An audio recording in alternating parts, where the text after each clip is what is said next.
Samtang cyber patrolling, hugot ngay patuman sang kapulisan. May nga Bacolod, may nga bugos nga bahin sang Western Visayas. Welcome na sa Aksyon, Balitang Bayan Numero 1, karon nga adlaw Sabado, Agosto 27, 2022. Sa ngalan ni Aksyon Boy Duran, ini naman si Aksyon Eden Aboso. Detalye sa mga balita lokal pagkatapos gid lamang sini.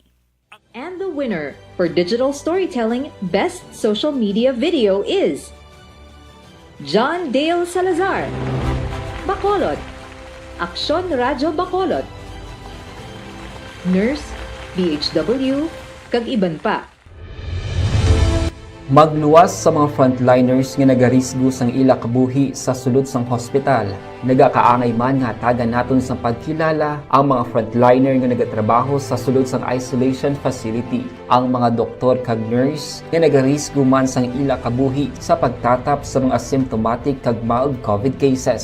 Ang mga barangay health workers nga gin-assign sa isolation facility, mga cook nga nagaluto sa mga pagkaon sa mga COVID positive, ang extraction kag disinfection team sang syudad, ang mga utility personnel nga nagakuha sang basura sang mga pasyente. Ini ang mga frontliners kag nakit-an ko ang ila sakripisyo apisar sang manubo nga sweldo o kon allowance halin sa gobyerno. Ako si Aksyon Dale, COVID positive sadto.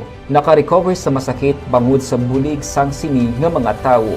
Madamo gid nga salamat sa tanan nga frontliners.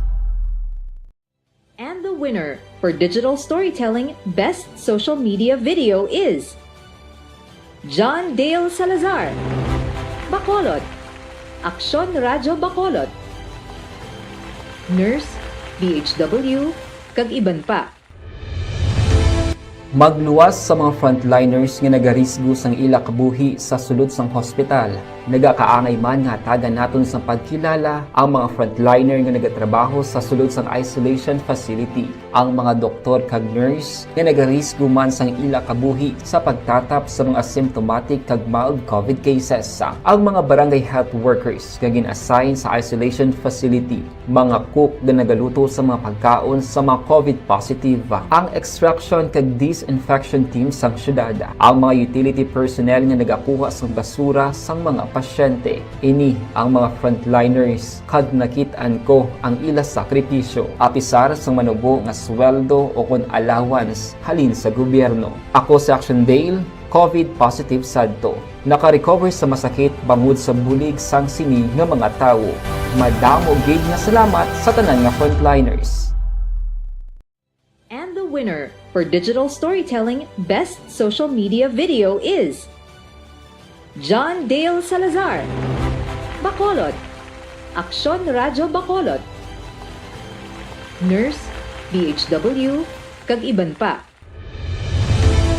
Magluwas sa mga frontliners nga nagarisgo sang ila kabuhi sa sulod sang hospital. Nagakaangay man nga tagan naton sa pagkilala ang mga frontliner nga nagatrabaho sa sulod sang isolation facility, ang mga doktor kag nurse nga nagarisgo man sang ila kabuhi sa pagtatap sa mga asymptomatic kag mild COVID cases. Ang mga barangay health workers nga gin-assign sa isolation facility, mga cook nga nagaluto sa mga pagkaon sa mga COVID positive, ang extraction kag disinfection team sang syudad, ang mga utility personnel nga nagakuha sang basura sang mga pasyente. Ini ang mga frontliners kag nakit-an ko ang ila sakripisyo apisar sang manubo nga sweldo o kon allowance halin sa gobyerno. Ako si Aksyon Dale, COVID positive sadto. Naka-recover sa masakit bangod sa bulig sang sini nga mga tawo. Madamo gid nga salamat sa tanan nga frontliners.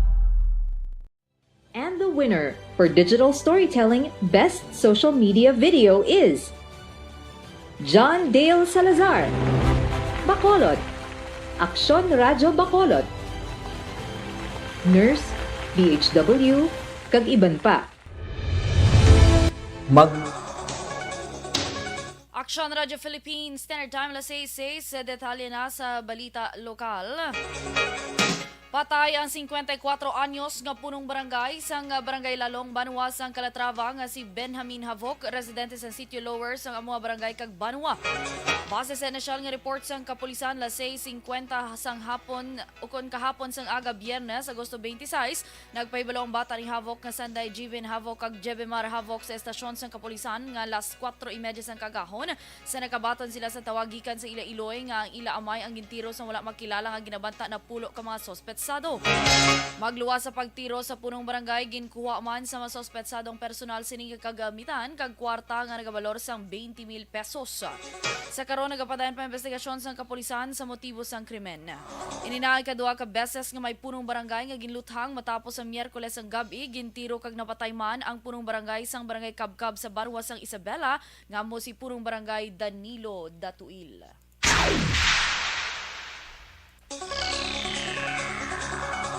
Patay man ang 36 anyos nga lalaki matapos ginluthang launa 20 sang hapon Biyernes sa Dalan Rizal, Barangay 1, Syudad sang La Carlota. Ang napatay ginkilala kay Jimmy Tortosa, kag residente sang Barangay 2 sa among nga syudad. Nagawa sa investigasyon sa La Carlota PNP nga hana na nga magsakay sa motorsiklo ang biktima sang may isa ka Innova nga salakyan nga nagaduag gray. Ang nagpondo sa atubang kag isa sa 3 ka mga sospetsado ang nagpanaog sa salakyan kag nagluthang sa iya sang makapila ka beses. Ang mga sospetsado tanan nagasuksok sang face mask kag matapos nahimo ang krimen, nagpalagyo sa wala mahibaloan nga direksyon. Si Tortosa unang gindala sa ospital apang gindeklarar nga dead on arrival. Sa karon nagapadayon pa investigasyon sang kapulisan angod sa rason, identity kag posibilidad sa pag-aresto man sang mga sospetsado. Ginmanduan naman ni Acting Regional Director Brigadier General Leo Francisco si Police Colonel Leo Pamitan, Negros Occidental Police Provincial Office Provincial Director, nga imbestigahan sang maid-id ang sunod-sunod nga pagpatay sa duha ka elected officials. Kag sunod kay Francisco, ginatanaw pa sining posibilidad kung interconnected ang natabo nga pagpagluthang patay sa kapitan sa Isabela kag kapitan sa barangay sa Barwa sang Calatrava. Palayag ni Francisco nga sa karon, wala pa sang progress sa investigasyon nga mahatag ang kapulisan, apang nagpasiguro man si Francisco nga magahatag inis ng update kung may lead kag progreso sa investigasyon agod hindi magkahangawa ang publiko.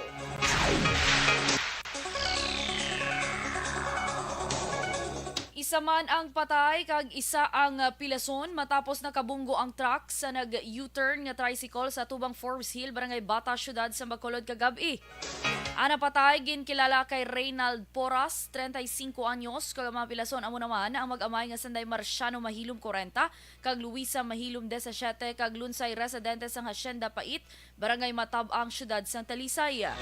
Senesyal nga pagpangusisa ni Police Corporal Richard De Maala, traffic investigator sa Police Station 3, nagasunda na ang tricycle kag truck nga ginamaneho naman ni Ervi De Pedro, 48 anyos, residente sa Pro Capayas, Barangay Malingin, Syudad sang Bago. Apang sang gulpi nga nag-U-turn ng tricycle, nalang-alang sa pagtapak sa preno ang driver sang truck, rason nga nagbunggo ini sa tricycle. Temporaryo na nga ginkustudiya sa Police Station 3, custodial facility ang driver sang truck, samtang ginabulong naman sa ospital ang mag-amay. Plano naman ni De Maala nga balikan ang himata sang driver sang tricycle agud mo sisa kun bala na kainom ini sa makaulubong nga ilimnon, antes naman na nagbiyahe. Sa iban pa nga balita lokal, ginaengganyo naman sang kapulisan ang mga nabiktima sang RGS investment scam nga makigangot sa ila agud mahatagan sa hustisya ang pagpanginto sa ila matapos nadakpan ang Vice President for Finance and Marketing sa mga kompanya nga ginkilala kay Henry Quadra matapos ginserbihan sang warrant of arrest sa Provincial Intel Unit kaupo ng Binalbagan PNP kahapon ukon na nagligan nga adlaw Agosto 25 sa Banwa sang Binalbagan. Sunod kay Binalbagan Chief of Police Major Elende Rebusquillo matapos ang issue sang investment scam nagligan nga tuig kag sa pagpati nga naareglo na tanan ni Quadra ang mga biktima, nagpadulong ini sa Banwa sang Binalbagan kag nagtrabaho bilang installer sa CCTV. Dugang pa ni Rebusquillo, posible wala na ibaloan ni Quadra nga may nabilin pa nga nagpasaka sang kaso, rason nga ginpapanaugan ini siya sang warrant of arrest ato Agosto 15 bangod sa kaso nga syndicated estafa. Sa karon si Quadra ang detenido sa custodial facility sang Binalbagan PNP. So para subong ma'am, wala pa negative pa ta. Kaya bago lang man siguro na balahuba. Sige lamang guro nga adlaw din na galupok nga nan siya na batian na sa mga lain-lain na mga ragwagan. Yes ma'am, kasi para at least matagaan man sa hustisya ang mga na-invest na nila nga nasayang ng kagti at mga lesson learned man. Si Major Elender Bisquilio, Chief of Police ng Binalbagan, PNP. Naaresto naman ang duha ka mga persona sa drug buy-bust operation sa Bacolod City Police Station 2 sa Purugsigay, Barangay 2, Syudad San Bacolod, las 11:13 ng aga, Agosto 26. Ang nadagpanan mo sanday John Mark Gando alias Taptoy, high-value individual, 18 anyos, kag si Ralph Duadores alias Raprap, 25 anyos, parehos residente sa Purugsigay, Barangay 2. Nakuha sa mga sospetsado ang 19 ka sachet sa ginasuspetso ang shabu. May kabugaton ng 10 gramos kag nagabalor sa 68,000 ka pesos. Sunod kay Police Captain Paul Vincent Pendon, nadakpa na sadto si Gando para kabalagyo sang iningyara sa kustodiya sang SDC o Social Development Center. Nagapasalamat man si Pendon sa mga personnel sa Police Station 2 sa kabulayan kag wala untat nga pagmonitor sa area. Sa katapusan nga balita lokal, na aresto naman ang duha ka individual sa joint drug buy-bust operation sa Bacolod City Police Station 5 kag Bacolod City Drug Enforcement Unit Biyernes nga adlaw Agosto 26, malas 4:55 sa Prok Bayanihan, Barangay Villamonte, Syudad San Bacolod. Ang nadagpan amo sanday Romeo Omay alias Titing, 51 anyos kag Jmar Mahinay, 18, tanan residente sang nasambit nga lugar kag ginakabing nga street level individual. Nagkuha sa mga sospetsado ang 12 ka sachet sa ginasuspetson shabu, may kabugaton nga 6 gramos kag nagabalor sang 40,800 pesos. Sa karon si Omay kag Mahinay ang priso sa custodial facility sa Police Station number 5.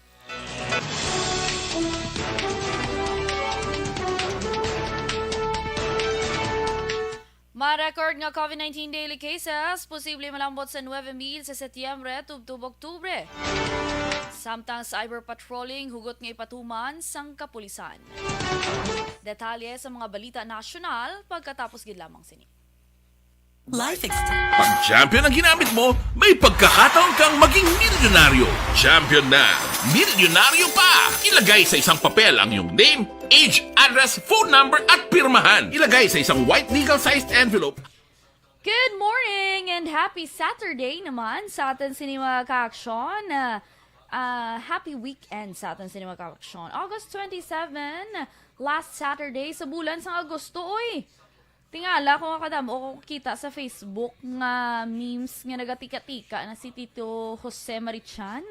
Kay sa Thursday, September 1 nagali sa Thursday. Ay, ala, perfect. Kinakabing na nga Burmans. Nagkabalo naman kita ya diri sa may Pungsod, Pilipinas. Basta pagsugod, pag sa September 1, ginakabing na naton nga Burmans. Kag mansig kantahanay na sang Christmas song. Oy, tingala. Uso naman si Tito Jose Marichan mo. So, bongga whenever na siya. Na? Good morning, Danay! Sa aton sining Facebook Live viewers, please do like, share, and follow.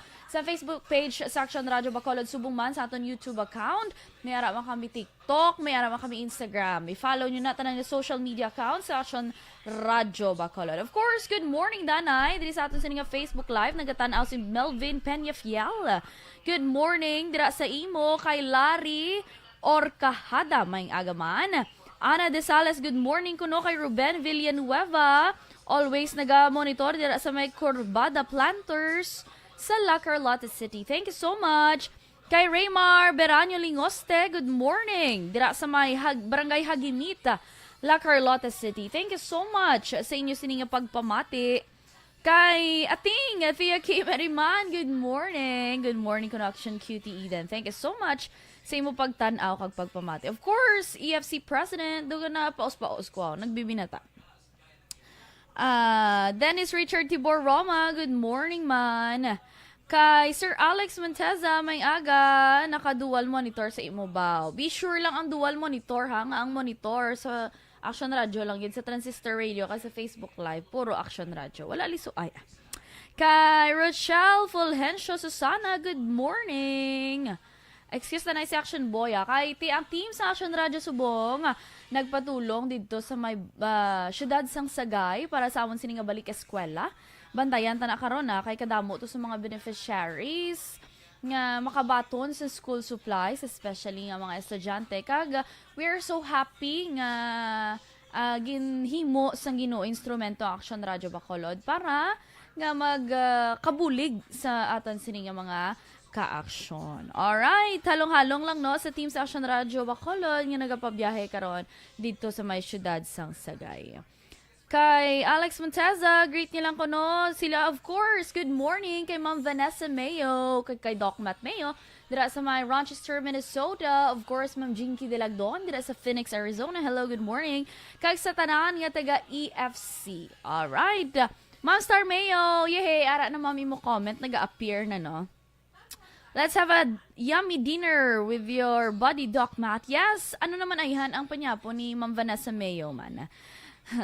Good morning man kay Ma'am Luisa Melos. Good morning Ma'am Luing. Kay Sir Alex Monteza, ginagreet niya man liwat sila ni Millie Oligo, Mr. Noel Gumban Francisco, kag Ma'am Candido Hildores, ang barangay Sumag. Madamo gid nga salamat. Jory ni Pomoseno, hello, good morning. Kay Lalaine Grace Ibarra, may agaman. Ari na si greet ni Kuano, ni Alex Monteza, si Miss Candido Hildor. Good morning. Sa tanan ko ng staff sa Action Radio. Thank you so much. John Serna, may agaman. Sally Auque de Sousa, good morning. Amo to hambal ko, naglakat sila na Action Boy sa Sagay para sa balik eskwela sa Action Radio Bacolod. Alright, kay Bibiana Calanza Emesino, mayong agaman. Action Eden, kag sa tanan naga-monitor. Thank you so much. Kay Montiliano Jore, good morning. Action Eden, thank you so much. Ma'am Veronica Santillan Manukan, mayong aga, dira sa imo. Kay Arnold Villanueva, of course, good morning lang. Dira ko no sa may Barangay Mailom, Bago, Pangapit, Action Eden. Wow. Thank you so much. Naghahagad Pangapit. Kag please, sa 36,000 nga nagatanaw, subong i-share nyo pagid ang aton sini nga Facebook Live. Kag kagina, gali may ginlawag na to si Action Fred nga nagdaog sa aton sini nga dakop ka promo sa Action Radio Bacolod. Dakop ka daog ka roleta promo. Sa liwat, amo to si Mela Berondo, sang Punao Zone 5, Talisay City. Congratulations! Kag pwede ikaw makapadulong diri sa estasyon sa Action Radio Bacolod para makapatiyog ka na sa roleta kag mabalan mo kung ano ang imo sini nga prize. Of course, pwede ka kadaog cash, pwede gift checks, appliances, isa ka sakong nga bugas. Pwede gid makadaog sa cellphone, no? Ma'am Teresa Linaha Kayaw, good morning. Dira sa imo. Oh, bantayan ta na kay may draw pa ata karon no sa kay Action Art naman. Hibaluon naton kung sino ang mga lucky winners subong adlaw sa aton dakop ka daog ka roleta promo. Of course, pwede lang hasta pa ni September 17. Kadamo pa sang pwede magdaog sang promo kag sa mga papremyo diri sa Action Radio Bacolod. Alright, standby na sa atin sini mga balita national. Aksyon Radio #1. Thank you for spreading the news and it reaches out to anywhere in the world. Even here in the US. Balansi kag patas nga balita kag komentaryo kay amo ini ang pundasyon sa pagsalig sang publiko. Tuloy to. Hi, ako si Boy Duran, kaya I've been with Action Radio for almost mga 27 years. I'm Action Artay Kupon, anchorman of Action Hotline program. I've been in Action Radio for more than 15 years. Hi everyone, I'm Wilma Antofina Sugaton. They call me Tito Wilma. I've been in Action Radio Bacolod for almost 2 decades. Ako si Rex Cantong, News Director at the same time Program Director sa Action Radio Bacolod. Kaya Action Radio for me, andali ko yan nag-gain ang confidence, Dili ko nag-gain ang respect. Gina-consider ko ini nga station bilang amo ang nagbulig kag nag-himo gid siya akon bilang isa to full-time na media practitioner. Isa sa mga broadcast in Aksyon Radio Philippines Standard Time, alas 6:20, detalye na sa mga balita nasyonal. Ginpayag sang Department of Health nga ginalantaw nga makarecord sang 9,000 ka daily cases sang COVID-19 sa tunga-tunga sa Setyembre tugtub Oktubre kung hindi masunod ang minimum health protocols kadungan sa pagbalik sang face-to-face classes. Sa press briefing, ginpayag ni DOH Officer in Charge Dr. Maria Rosario Vergere nga notisyahan ang pagsaka sa mobility patterns sa una nga semana sa pagbalik sang in-person classes ikumparar sa nakaligad nga mga sinemana. Ginklaro lamang ni Vergere nga ang projections mahimo ukon hindi matabo depende sa compliance ng publiko sa health protocols kag pagpabakuna batok sa COVID-19. May panibag-o nga 3,126 ka kasos ng COVID-19 sa Pilipinas. Base ni sa datos ng Department of Health COVID-19 Tracker tubtub Huwebes nga adlaw Agosto 25. Sa kabugusan, naglabot na sa 3,867,071 ang na-report nga kaso sa makalalaton nga masakit sa pungsod. Sa amo nga record, 31,037 ukon 0.8% ang aktibo pa ukon padayon pa nga nagapaayo. Masobra naman 3 milyones ukon 97.6% naman ang nag-ayo na sa COVID-19 samtang 61,519 ukon 1.6% ang COVID-19 related deaths. Paday naman nga ginapangabay sang gobyerno publiko nga magpabakuna kag magbaton sang booster shot bilang pangontra sa makalalaton nga masakit. Sa iban pa nga balita national, ginmando naman ni Philippine National Police Anti-Cybercrime Group Director Brigadier General Joel Doria sa iya commanders nga hugto ng cyber patrolling. Partikular nga ginapabantayan ni Doria ang mga video nga trending karon sa social media. Initungod sa viral video sa Facebook na tungod sa tingog sa isa ka babae nga nagapangaisang bulig sa sitwasyon nga buot siya himuslan. Sa piyak nga bahin, ginpahay sa opisyal nga may mga kahigayunan nga ang video uploaders ang una nga makabulig sa pagresolbar sang krimen. Hangkat pa ni Doria sa mga opisyal, hibaloon ang mga malisyoso kag peke nga videos kagilayon ini nga kakason sa social media platform para hindi na magpatalang sa publiko. Nagapati naman ang grupo sa mga manunudlo nga may korupsyon sa ginbakal sa Department of Education nga mga laptops nga nagabalor sa kabilugan nga 2.4 bilyones pesos. Sunod kay Alliance of Concerned Teachers Chairperson Vladimir Ketwa, sila nga mga manunudlo nga nagbaton sang laptop ang natingalaman sa tuman kamahal nga presyo. Dugang pa ni Ketwa nga may pila ka manunudlo nga nagbakal pa sang kaugalingon nga laptop bangod tama kahinay sang gin-issue nga laptop ilabi na kung magbukas sang lain-lain nga applications. Madumduman nga tuig 2021 nga audit report sang DepEd, ginpahig sang Commission on Audit nga ang mga ginbakal nga laptop ang mahinay kag outdated na ang processors. Sa dugang pa nga balita nasyonal, nagpabilin ang panindugan ni Ronnie Dayan. Amoy ni siya ang anay driver kag bodyguard ni anay Center Leila de Lima nga ang hindi matuod ang iya testimonya sa Kongreso sa tuig 2016.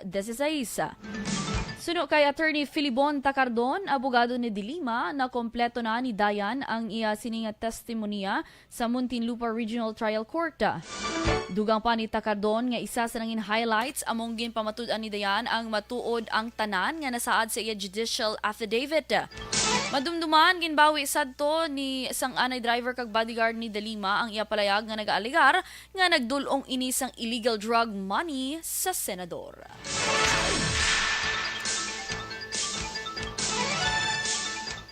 Samtang nagdeklara naman si Bangsamoro Autonomous Region in Muslim Mindanao Chief Minister Ahod Ibrahim sa state of calamity sa riyon, bangod naman sa lapnagon nga pagbaha, bangod sang padayon nga pag-ulan. Ginpermahan ni Ibrahim ang Proclamation number 3 sa tung Agosto 18. Apang ginpagawa sa publiko sang kahapon kung nagligan ni adlaw Agosto 25. Epektibo ang deklarasyon tubtob naman sa bulan sang Oktubre. Halin sa Agosto 8, may malala nga pagbaha na sa dako nga bahin sang Maguindanao, Cotabato kag Cotabato City. Bangod sini, kontrolado na ang presyo sa mga balaklon sa riyon kag may kahigayunan ang mga lokal nga gobyerno nga gamito ng ilang nga pondo sa ginakinahanglan nga solusyon, partikular na sa rescue, recovery, relief kag rehabilitation efforts.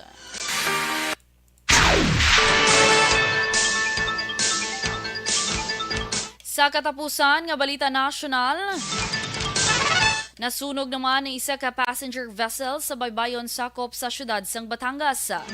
Sunod sa Philippine Ports Authority Batangas, ang MV Asia Philippines Cebu sang Starlight Shipping ang ginreport naman nga may sakay nga mga pasahero kag crew members sang matabo ang sunog mga alas 5:30 sang hapon Biyernes. Sunod naman sa Philippine Coast Guard, may kabilugan nga 82 ang sakay sa passenger vessel. Ang sunog natabo sa Calapan Oriental, Mindoro, malapit naman sa Batangas Port. Ginpahayag sa PCG nga may 73 ang na-rescue kag isa ang gindala naman sa hospital. Sa karon hindi pa klaro ang ginhalinan sang sunog.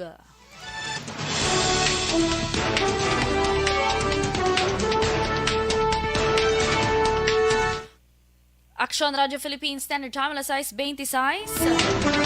Good morning lang daliwat sa atin sining mga Facebook Live viewers, kay Rhea May Ladio, kay Connie Laparan, dira sa may Banwas ang DSB, kay Billy Albay, thank you so much, kag kay Ryan taga Molila. Kag inyo na batian ang detalye sa mga balita lokal kag nasyonal. Diri sa Aksyon Balitang Bayan Numero 1 karon nga adlaw Sabado, Agosto 27, 2022. Standby na sa masunod nga programa. Kaupod yapon si Aksyon Fred Salanga. Sa ngalan sang regular nga mga anchorman, ininuman si Aksyon Eden Aboso. Una sa balita, una sa Aksyon sa Bacolod, Aksyon Radyo.